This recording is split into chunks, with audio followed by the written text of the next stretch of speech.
My new master I shall never forget.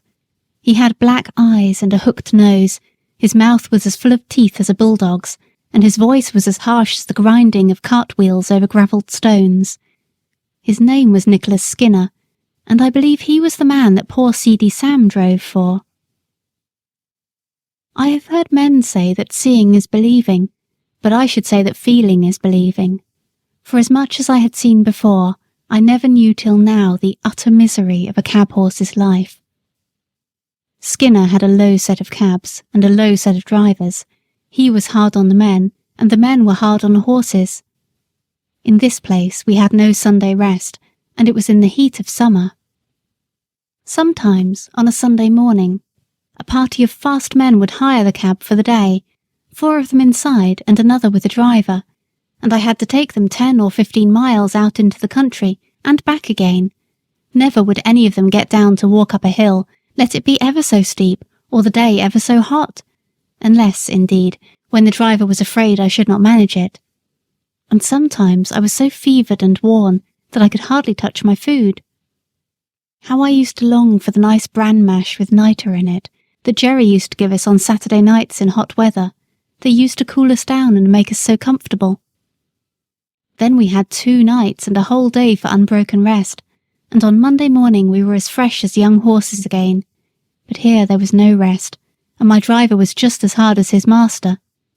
He had a cruel whip with something so sharp at the end that it sometimes drew blood, and he would even whip me under the belly and flip the lash out at my head. Indignities like these took the heart out of me terribly, but still I did my best and never hung back, for, as poor Ginger said, it was no use, men are the strongest. My life was now so utterly wretched that I wished I might, like Ginger, drop down dead at my work and be out of my misery. And one day my wish very nearly came to pass. I went on the stand at 8 in the morning and had done a good share of work when we had to take a fare to the railway. A long train was just expected in, so my driver pulled up at the back of some of the outside cabs to take the chance of a return fare. It was a very heavy train, and as all the cabs were soon engaged, ours was called for. There was a party of 4, a noisy, blustering man with a lady, a little boy and a young girl, and a great deal of luggage. The lady and the boy got into the cab, and while the man ordered about the luggage, the young girl came and looked at me. "Papa," she said, "I am sure this poor horse cannot take us and all our luggage so far. He is so very weak and worn up. Do look at him." "Oh, he's all right, miss," said my driver. "He's strong enough." The porter, who was pulling about some heavy boxes, suggested to the gentleman, as there was so much luggage, whether he would not take a second cab. "Can your horse do it, or can't he?" said the blustering man. "Oh, he can do it all right, sir. Send up the boxes, porter. He could take more than that." And he helped to haul up a box so heavy that I could feel the springs go down. "Papa, Papa, do take a second cab," said the young girl in a beseeching tone. "I am sure we are wrong. I am sure it is very cruel."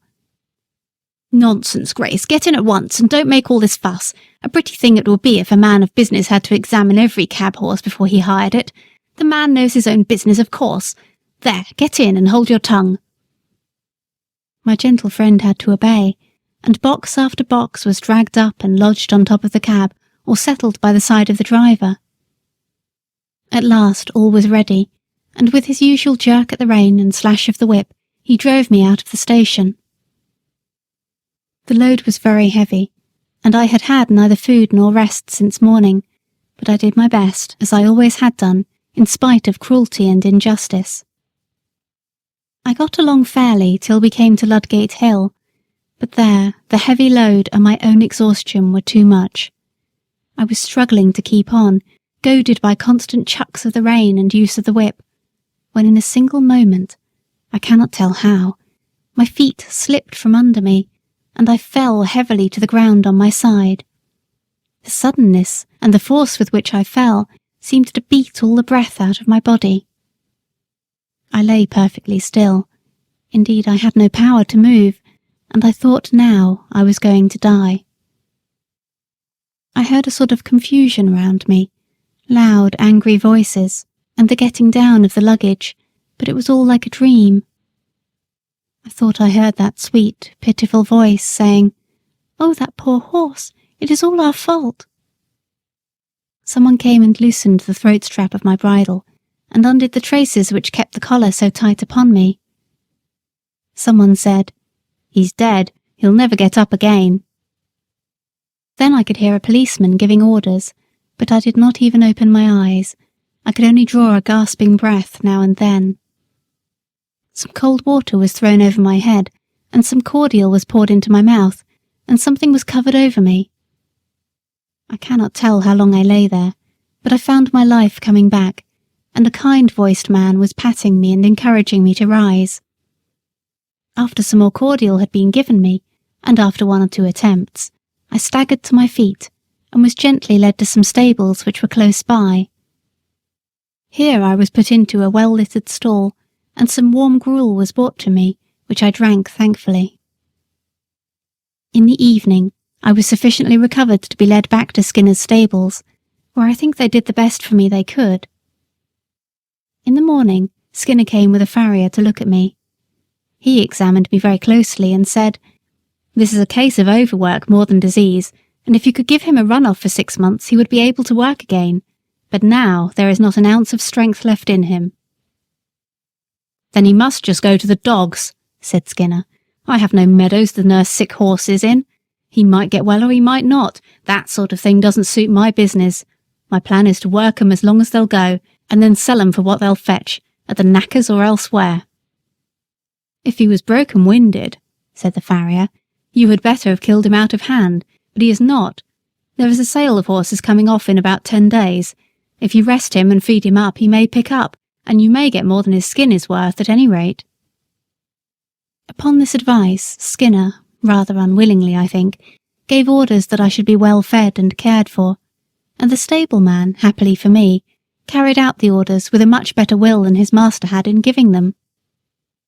10 days of perfect rest, plenty of good oats, hay, bran mashes, with boiled linseed mixed in them, did more to get up my condition than anything else could have done. Those linseed mashes were delicious, and I began to think, after all, it might be better to live than to go to the dogs. When the 12th day after the accident came, I was taken to the sale, a few miles out of London. I felt that any change from my present place must be an improvement, so I held up my head and hoped for the best.